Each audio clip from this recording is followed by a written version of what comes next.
नमस्कार and welcome to job story. आप सभी का एक बार फिर से बहुत बहुत स्वागत है आप सभी का आपके अपने यूट्यूब चैनल जॉब स्टोरी में। तो देखिए, ये आज के ज्योग्राफी यानी कि भूगोल की कक्षा पार्ट 2 है ना। कल पार्ट 1 मैंने करा दिया था। अगर आपने वो नहीं देखा है तो अभ्यास बैच करके आपको वीडियो के डिस्क्रिप्शन में लिंक मिलेगा और आपको जो कमेंट सेक्शन होता है वहाँ पर भी पिन मिलेगा, तो जाके इस पर क्लिक कर लेना और पार्ट 1 को देख लेना।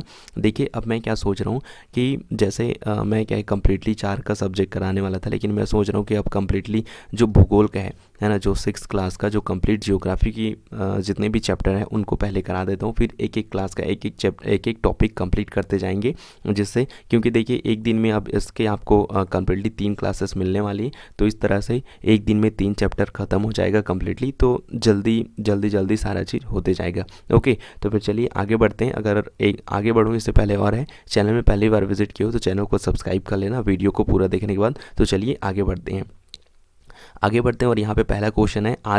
आज ये जो क्लास है वो कंप्लीट हो जाएगा, उसके बाद कल से या फिर जो आज और दूसरा वीडियो आएगा वो दूसरे टॉपिक के ऊपर बेस्ड रहेगा। ओके, तो यहाँ पे है पहला क्वेश्चन है कि सौर मंडल का निर्माण किसके द्वारा होता है। तो इसका ऑप्शन हो जाएगा आंसर नंबर डी जो है ना, ऑप्शन नंबर डी करेक्ट हो जाएगा, यानी कि what makes up the solar system. तो इसका हो जाएगा ऑल ऑफ दी अबव, क्योंकि देखिए जो सौर मंडल का निर्माण होता है वो ग्रह से होता है, उपग्रह होता है, सूर्य होता है और उल्का पिंड, यानी कि जो चारों चीज़ें हैं वो होता है। और देखिए, जिन किसी भाई ने रिक्वेस्ट किया था कि सर जो पीडीएफ मतलब जो क्लास होती है वो इंग्लिश और हिंदी दोनों लैंग्वेज में, तो देखिए दोनों लैंग्वेज में उपलब्ध है। आई होप अब किसी को कोई दिक्कत वगैरह नहीं होगा। सेकेंड नंबर का क्वेश्चन, और देखिए यहाँ पे जो भी इसके बारे में और इन्फॉर्मेशन होता है, जो एक्सप्लेनेशन होता है, वो सारा चीज़ यहाँ पे मेंशन है। तो आप लोग जब पीडीएफ डाउनलोड करेंगे तो ये सारा चीज़ आराम से पढ़ सकते हैं। आगे देखिए, सेकेंड नंबर का क्वेश्चन यहाँ पे आपसे पूछा गया है कि नीचे दिए गए कथनों पर विचार कीजिए, कंसिडर द फॉलोइंग स्टेटमेंट। यहाँ पे फर्स्ट जो आपका स्टेटमेंट है ये क्या है कि सूर्य के चारों ओर चक्कर लगाने वाले पत्थरों के छोटे छोटे टुकड़ों को उल्कापिंड कहते हैं, बिल्कुल सही है। और दूसरा है कि खुले आकाश में फैली एक छोर से दूसरे छोर तक चौड़ी सफ़ेद पट्टी जो लाखों तारों का समूह होती है उसे आकाशगंगा कहते हैं। ठीक है, आई होप अब ये सारा चीज़ आपको समझ आ गया होगा।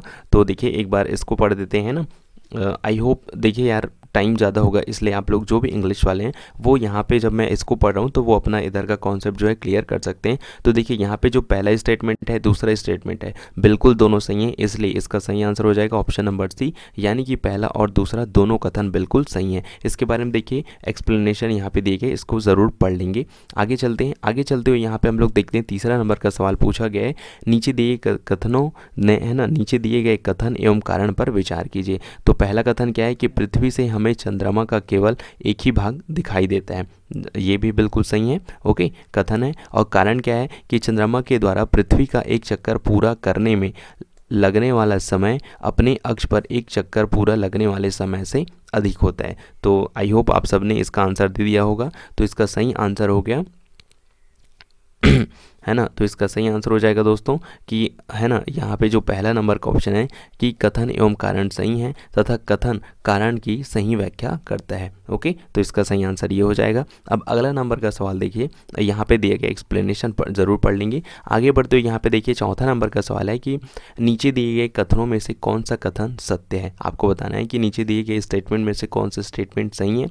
पहला स्टेटमेंट है कि उपग्रह अपने ग्रहों की परिक्रमा करते हैं, साथ ही सूर्य की परिक्रमा भी करते हैं। उसके बाद देखिए पृथ्वी के उपग्रह चंद्रमा का व्यास पृथ्वी के व्यास से आधा है। देखिए एक बार फिर से सेकंड वाला पढ़ लीजिएगा कि पृथ्वी के उपग्रह चंद्रमा का व्यास पृथ्वी के व्यास से आधा है। तो देखिए इसका सही आंसर क्या हो जाएगा चौथा का। आई होप आप सबने बता दिया होगा। तो इसका सही आंसर है ऑप्शन नंबर ए, यानी कि जो केवल कूट 1 है ना, जो यहाँ पे जो 1 है ना, जो कोड दिया है 1, तो ये बात सही है। बाकी जो दूसरा वाला है वो रॉन्ग है। अब दूसरा वाला रॉन्ग कैसे, चलिए इसके लिए स्टेटमेंट देख लेते हैं। देखिए क्या होता है, उपग्रह हम लोग किसे कहते हैं, उपग्रह को अंग्रेजी में हम लोग क्या बोलते हैं, सैटेलाइट, जिसका अर्थ होता है साथी या सहचर। अब देखिए अपने नाम को सार्थक करते हुए उपग्रह अपने ग्रह की परिक्रमा करते हुए सूर्य के इर्द गिर्द भी चक्कर लगाते हैं। ओके, तो देखिए हमारे पृथ्वी के पास केवल एक उपग्रह और वो उस उपग्रह का क्या नाम है, चंद्रमा है।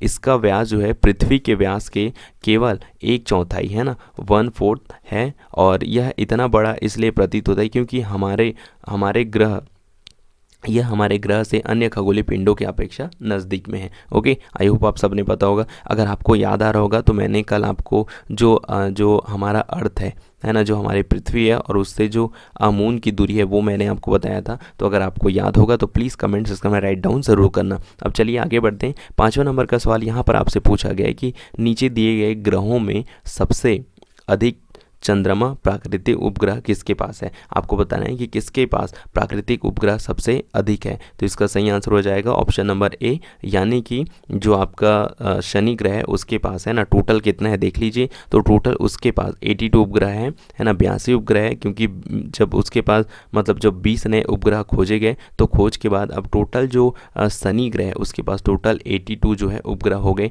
इससे पहले है ना, जब तक ये 20 खोज नहीं हुई थी तब तक सौर मंडल में सबसे अधिक जो उपग्रह यानी कि 79 उपग्रह किसके पास थे, बृहस्पति के पास थे। और जो कि और बाकी सारा चीज़ यहाँ पे ऑलरेडी मेंशन है, आप लोग इसको अपने नॉलेज के लिए ज़रूर पढ़ लीजिएगा। हो सके अगर इनसे क्वेश्चन वगैरह परीक्षा में बने तो आपके लिए बहुत ज़्यादा हेल्पफुल हो। ओके, तो चलिए आगे बढ़ते हैं। और आगे बढ़ते हुए यहाँ पे हम लोग देख लेते हैं क्वेश्चन नंबर 6। यहाँ पे आपसे क्या पूछ रहा है देख लीजिए, काफ़ी शानदार क्वेश्चन है कि हमारे सौर मंडल में किन ग्रहों के पास एक भी चंद्रमा नहीं है। विच प्लैनेट्स और है ना, which planets in our solar system do not have a single moon. ठीक है, तो आपको बताना है कि हमारे सौर मंडल में किन ग्रहों के पास एक भी चंद्रमा नहीं है। तो इसका सही आंसर क्या हो जाएगा, एक तो बुध हो गया और एक शुक्र हो गया, है ना। तो इसका सही आंसर हो जाएगा ऑप्शन नंबर डी, यानी कि बुध और शुक्र ऐसे दो ग्रह हैं जिनके पास खुद का एक भी जो सिंगल मून है, एक भी चंद्रमा नहीं है। ओके, यानी कि उपग्रह नहीं है।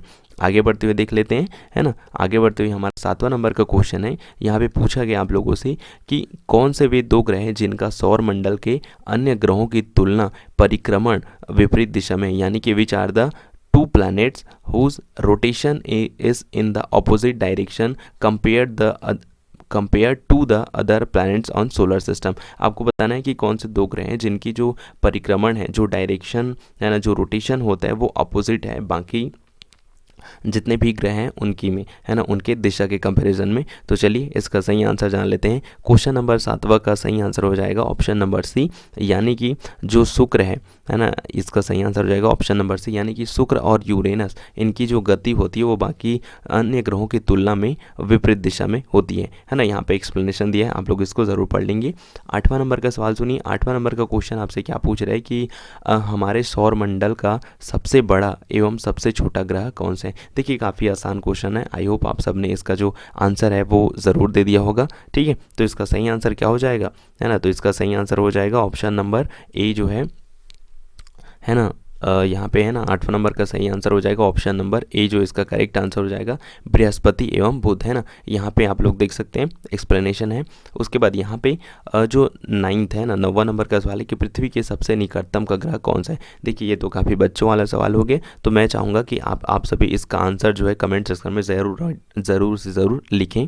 अब यहाँ पे है ना, यहाँ पे देखिए 10वां नंबर का सवाल क्या पूछा गया है। क्वेश्चन नंबर 10 है कि किस ग्रह की आकृति एवं आकार लगभग पृथ्वी के समान होती है। तो इसका सही आंसर हो जाएगा ऑप्शन नंबर बी, यानी कि जो शुक्र ग्रह है इसकी जो आकृति एवं आकार है वो बिल्कुल पृथ्वी के आकार के समान ही है। इसलिए जो है ना, इसलिए शुक्र को क्या कहते हैं, पृथ्वी की जुड़वा ग्रह, है ना, पृथ्वी की जुड़वा बहन भी कहते हैं। यहाँ पे आप लोग पढ़ सकते हैं। उसके बाद यहाँ पे क्वेश्चन नंबर 11 है कि सौर मंडल, है ना, क्वेश्चन नंबर 11 क्या पूछ रहे हैं कि सौर मंडल के ग्रह जो सूर्य का चक्कर लगाते हैं उनके रास्ते किस आकार में फैले होते हैं। यहाँ पे क्वेश्चन नंबर 11 है in what size are the planets of the solar system that revolve around the sun. तो इसका सही आंसर हो जाएगा ऑप्शन नंबर बी, दीर्घ वृत्ताकार। ओके, यानी कि है ना, जो जितने भी ग्रह हैं वो पृथ्वी के जो सूर्य के चारों ओर चक्कर लगाते हैं वो कौन से मार्ग में घूमते हैं, वो पूरे दीर्घ वृत्ताकार में, है ना, जो सूर्य का चक्कर लगाते हैं। यहाँ पे आप लोग पढ़ सकते हैं। अगला नंबर का सवाल है क्वेश्चन नंबर 12 क्या पूछ रहे हैं, है ना। क्वेश्चन नंबर 12 यहाँ पे आपसे पूछ रहे हैं नीचे दिए गए कथनों में से कौन से कथन सत्य हैं। आपको बताना है कि जितने भी स्टेटमेंट यहाँ पे दिए गए हैं आपको बताना है कौन सा कथन, जो कौन सा स्टेटमेंट है वो बिल्कुल सही है। पहला स्टेटमेंट, सूर्य का खिंचाव बल सौर मंडल को बांधे रखता है, तो ये तो बिल्कुल सही हो गया। उसके बाद दूसरा स्टेटमेंट है सूर्य सौर मंडल के लिए प्रकाश एवं ऊष्मा का एकमात्र स्रोत है, तो ये भी सही हो गया। तो आपका क्या है, दोनों जो पहला और दूसरा दोनों कथन है वो बिल्कुल सही है। ओके, तो चलिए आगे बढ़ते हैं। और आगे बढ़ते हुए हम लोग देखते हैं हमारा अगला जो क्वेश्चन है उसके ओर बढ़ते हैं। एक्सप्लेनेशन को पढ़ लेंगे। उसके बाद यहाँ पे जो क्वेश्चन नंबर 13 है, 13 क्या पूछ रहा है कि निम्न में से कौन से खगोलीय पिंड है, which of the following are है ना सेलेस्टियल बॉडीज। आपको बताना है कि कौन से खगोलीय पिंड है, क्या सूर्य, चंद्रमा, पृथ्वी, उल्का पिंड। तो आई होप आप सबने इसका आंसर दे दिया होगा। तो इसका सही आंसर हो जाएगा ऑप्शन नंबर डी। यहाँ पे जितने भी ऑप्शन आपको दिए गए हैं ये बिल्कुल ये सारे के सारे क्या हैं, खगोलीय पिंड हैं। ओके, अब चलिए आगे बढ़ते हैं। आगे बढ़ते हुए यहाँ पे हम लोग देखते हैं जो 14 नंबर का क्वेश्चन है वो क्या पूछ रहा है, नीचे दिए गए कथनों में से कौन से कथन सत्य हैं। पहला कथन है कि अंतरिक्ष से देखने पर पृथ्वी हरे रंग के दिखाई देती है। तो ये तो गलत है, क्योंकि ऊपर से जब हम लोग अंतरिक्ष से देखते हैं तो पृथ्वी कैसा दिखाई देता है, नीला दिखाई देता है। अब यहाँ पे दूसरा कथन क्या बोला है कि पृथ्वी का हरा रंग यहाँ के वनों के कारण दिखाई देता है। तो ये भी गलत हो गया, क्योंकि जब अंतरिक्ष से ही पृथ्वी जब हमें नीले रंग की दिख रही है, नीले रंग की दिखाई पड़ रही है, तो पृथ्वी का रंग यहाँ के वनों के जो पृथ्वी का जो हरा रंग है, हरा रंग का तो सवाल ही पैदा नहीं होता। पृथ्वी अंतरिक्ष से नीला दिखाई देता है क्योंकि इसका जो है 2/3 जो हिस्सा है ना, 2/3 जो हिस्सा है वो पूरा पृथ्वी का जो है जो हमारा वाटर है उससे पूरा ढका हुआ है, इसलिए पृथ्वी जो है अंतरिक्ष से हमें नीले रंग की दिखाई देती है। तो इसका सही आंसर क्या हो जाएगा, ऑप्शन नंबर डी। ना तो एक सही है और ना ही दो, है ना, यानी कि दोनों के दोनों जो कथन है स्टेटमेंट है वो बिल्कुल गलत है।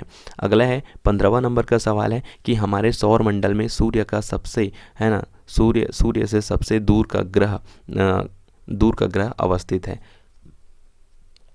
आपको बताना है कि पृथ्वी है ना सौर मंडल में सूर्य के सबसे दूर ग्रह कौन सा है। तो इसका सही आंसर क्या हो जाएगा, इसका सही आंसर हो जाएगा ऑप्शन नंबर बी, यानी कि वरुण है वो सबसे दूर का ग्रह है पृथ्वी से, सूर्य से। यहाँ पे आप लोग पढ़ सकते हैं ना, यहाँ पे नेपच्यून, ठीक है।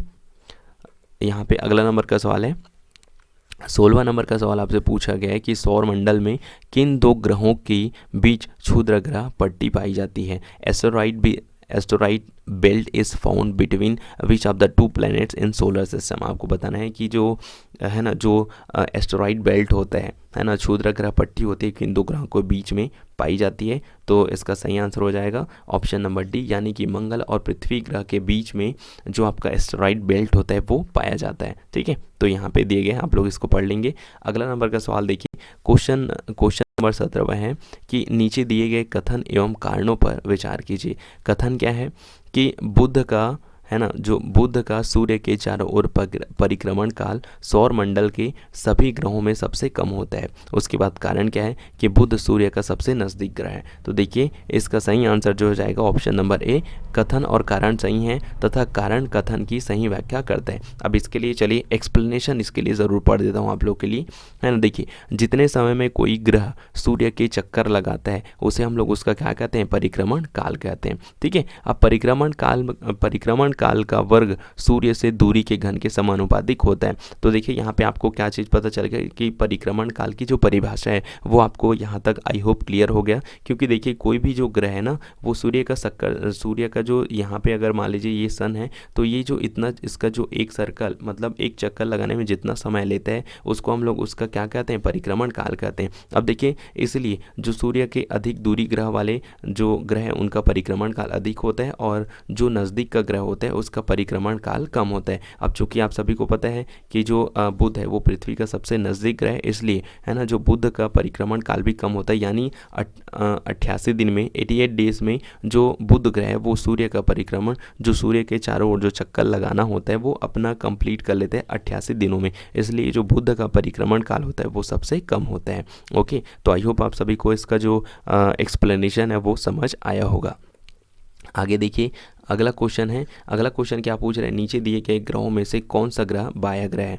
तो इसका सही आंसर हो जाएगा ऑप्शन नंबर डी, उपरोक्त जो फोर्थ है, यानी कि चारों ऑप्शन जो है बिल्कुल सही है, यानी बृहस्पति, नेपच्यून, शनि और यूरेनस, ये चारों के चारों क्या हैं, बाह्य ग्रह। अब देखिए आप लोग को डाउट हो रहा होगा कि बाह्य ग्रह क्या होता है, तो चलिए देख लेते हैं, है ना। सॉरी यहाँ पे मैंने एक्सप्लेनेशन नहीं लिखा है। एक्चुअल में क्या है, जो सूर्य से जितने ज़्यादा दूरी में रहते हैं उनको हम लोग क्या कहते हैं, बाह्य ग्रह कहते हैं, है ना। 19वां नंबर का सवाल सुनिए। 19वां नंबर का सवाल यहाँ पे दिया गया है कि नीचे दिए गए ग्रहों में से है ना आंतरिक ग्रह हैं। आपको बताना है कि यहाँ पे जितने भी आपको ऑप्शन दिखाई दे रहे हैं उनमें से आंतरिक ग्रह कौन से हैं, ठीक है। तो आई होप आप सबने इसका आंसर दे दिया होगा। तो चलिए इसका सही आंसर जान लेते हैं, है ना। क्वेश्चन नंबर 19 का सही आंसर हो जाएगा जो 2 और 3, यानी कि option number B is the correct answer, है ना। आंतरिक ग्रह जो बुध, शुक्र और मंगल है, ये क्या है, ये आपके आंतरिक ग्रह। और बाह्य ग्रह जैसे मैंने आपको बताया था, बाह्य ग्रह कौन कौन से, बृहस्पति हो गया, नेपच्यून हो गया, शनि हो गया, अरुण हो गया,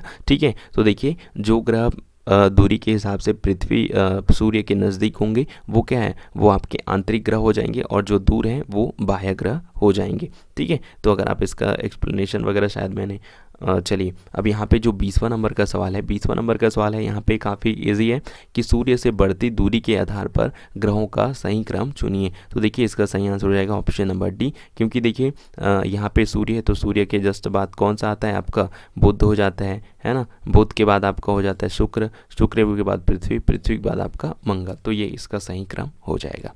आगे देखिए, आगे है 21वां नंबर का सवाल है कि निम्नलिखित कथनों पर विचार कीजिए, है ना। कथन क्या है कि पृथ्वी एक ग्रह है, ठीक है, यह अपना संपूर्ण प्रकाश एवं ऊष्मा सूर्य से प्राप्त करता है। तो ये कथन बिल्कुल सही हो जाएगा। दूसरा कथन है कि पृथ्वी के दूरी के हिसाब से चौथा ग्रह तथा आकार में तीसरा सबसे बड़ा ग्रह है। तो ये कथन क्या हो जाएगा, गलत हो जाएगा, क्योंकि दूरी के हिसाब से पृथ्वी जो है कौन सा ग्रह है, दूरी के हिसाब से इसका जो है थर्ड है, क्योंकि अभी हम लोगों ने देखा पहला बुध हो गया, दूसरा शुक्र हो गया, तीसरा पृथ्वी हो गया, ओके। तो दूसरा कथन बिल्कुल गलत हो जाएगा। तो देखिए उपरोक्त कथन में से कौन सा सही है, तो जो केवल एक है वो बिल्कुल सही है। आगे देख लीजिए, यहाँ पे आप लोग देख सकते हैं ना, यहाँ पे सारा चीज़ मैंने कर दिया है, और आकार के हिसाब से पृथ्वी जो है वो 5वां सबसे बड़ा ग्रह है आकार के हिसाब से। अब यहाँ पे देखिए 22वां नंबर का सवाल क्या है, 22वां नंबर का सवाल है कि अंतरिक्ष से संबंधित अर्सा मेयर या बिग बियर का संबंध किससे है ना। तो इसका सही आंसर क्या हो जाएगा, 22वां नंबर का सही है ना, 22वां नंबर का सही आंसर हो जाएगा, है ना। जो यहाँ पे क्या हो जाएगा, यहाँ पे option number B is the correct answer, यानी कि जो अर्सा मेयर या बिग बेयर जिसे हम कहते हैं वो क्या है, एक नक्षत्र मंडल है ना। आगे देखिए, आगे यहाँ पे देख लीजिए 23वां नंबर का सवाल है कि तारों के विभिन्न समूहों के द्वारा बनाई गई विविध आकृतियाँ क्या कहलाती हैं, है ना। आपको बताना है कि तारों के विभिन्न समूहों के द्वारा बनाई गई जो वेरियस टाइप की डिज़ाइंस होती हैं, जो आकृतियाँ होती हैं, हम उन्हें क्या कहते हैं, है ना। तो इसका सही आंसर क्या हो जाएगा, 23वां नंबर का सही आंसर हो जाएगा ऑप्शन नंबर डी, यानी कि हम लोग उसको क्या कहते हैं, नक्षत्र मंडल कहते हैं। अब यहाँ पे है ना, यहाँ पे देख सकते हैं आप लोग। तो यहाँ पे इसके बाद आज का 24वां और अंतिम सवाल हो जाता है ना, कि किन खगोलीय पिंडों को तारा कहते हैं। पहला ऑप्शन हो जाएगा जो आकार में बड़े होते हैं, ऑप्शन नंबर 2 है जिनके पास अपनी प्रकाश एवं ऊष्मा होती है ना। उसके बाद ऑप्शन नंबर 3 है जिनके पास अपनी ऊष्मा तथा प्रकाश नहीं होता। ऑप्शन नंबर डी है जो अपने अक्ष में घूमते हुए दूसरे पिंड की परिक्रमा करते हैं। तो इसका सही आंसर हो जाएगा option number B is the correct answer, है ना। जिनके पास खुद की ऊष्मा, खुद की एनर्जी होती है, हम उसे क्या कहते हैं, खगोलीय पिंड तारा कहते हैं, ओके। तो यहाँ पे एक्सप्लेनेशन मैंने किया था। अब देखिए यहाँ पे आज मैंने लिखना भूल गया, है ना। Thanks for watching. हालांकि इसका कोई मतलब नहीं है, लेकिन हाँ, आप लोगों ने इस वीडियो को यहाँ तक देखा, अपना सपोर्ट बनाए रखा ना, अपना पेशेंस बनाए रखा, इसके लिए आप सभी को तहे दिल से धन्यवाद। और किसी क्वेश्चन को लेके आपके मन में डाउट होगा, या फिर किसी आंसर को लेके आपके मन में कोई डाउट होगा, संशय होगा, या फिर आपको लगा होगा कि इसका आंसर ये है, तो प्लीज़ आप कमेंट सेक्शन में ज़रूर राइट डाउन ज़रूर करिएगा। और अगर आप चैनल में पहली बार विजिट किए हैं तो चैनल को एटलीस्ट सब्सक्राइब ज़रूर कर लेना। तो चलिए मिलते हैं नेक्स्ट वीडियो में, तब तक सबको bye bye, have a great day, जय हिंद, वंदे मातरम, साइनिंग ऑफ।